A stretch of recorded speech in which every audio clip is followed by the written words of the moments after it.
eu estou lendo os textos claros aqui da patrística, tá? Deem por vencidos e se emendem os que, rejeitando o Criador, não admite que os profetas foram enviados pelo mesmo Pai, que também enviou o Senhor, mas dizem que as profecias derivam de potências diferentes. Você está lembrando que ele escreveu para os gnósticos, tá?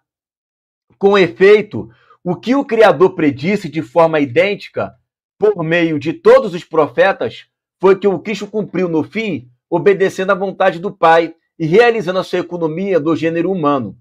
Portanto, que blasfemam o Criador explícita e abertamente como os discípulos de Marcião, ou astuciosamente como os discípulos de Valentim, e todos os falsos gnósticos, sejam reconhecidos por todos que adoram a Deus como instrumento de Satanás, que começou nesses nossos dias. Lembra do mistério da impiedade que eu falei, que já opera?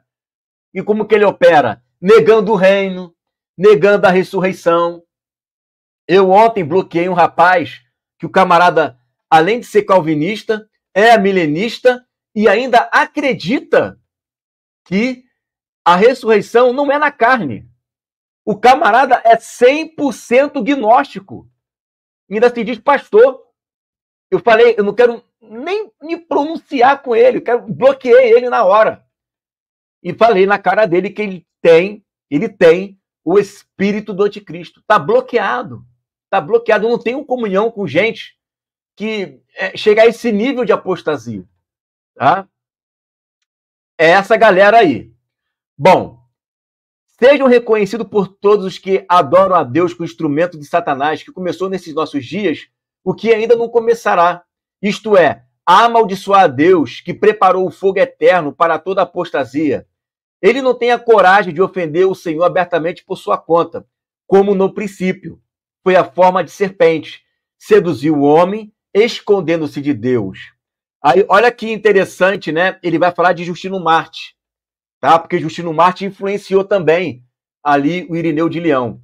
Ele vai dizer assim, ó: foi Justino a dizer que Satanás, antes da vinda do Senhor, nunca teve a ousadia de blasfemar a Deus, porque ignorava o alcance da sua condenação, visto que os profetas haviam falado dele em parábolas e alegorias.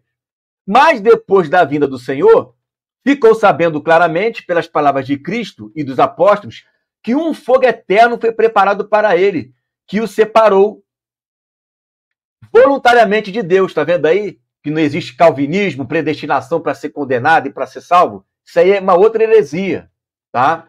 Ali está falando que ele voluntariamente ele se separou de Deus, voluntariamente, tá? E para todos os que, recusando-se de fazer penitência, ou seja, arrependimento, perseveraram na apostasia. Ou seja, o que é penitência? Arrependimento. Eu me arrependo de ficar na apostasia, eu quero voltar para o Senhor. Ele está falando, ó, tem gente que não quer, que se recusa a fazer. Assim, por intermédio desses homens, blasfema o Senhor que faz sobrevir o juízo. E como já condenado, Satanás culpa o seu Criador pelo pecado de apostasia. E não, a sua livre vontade. Meu Deus do céu. Medita aí no que a igreja primitiva está me ensinando, gente.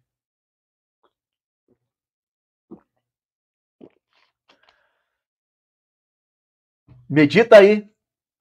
Ele está dizendo que os que blasfemam, uma forma de blasfemar contra o Senhor é culpar a Deus pela sua condenação. Está aqui, ó. O condenado, ele culpa o seu Criador pelo pecado da apostasia e não a sua vontade. Isso é uma blasfêmia. O que os calvinistas dizem? Que a pessoa ela está sendo condenada porque Deus quis. É a soberana vontade de Deus. E isso, na igreja primitiva, era blasfêmia.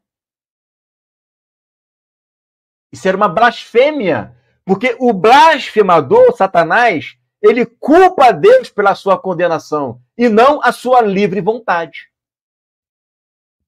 Entendeu? Entendeu aí? Por que a igreja da Reforma rejeita a patrística, rejeita os primeiros cristãos? Porque eles não criam da forma como a igreja da Reforma crê. Certo?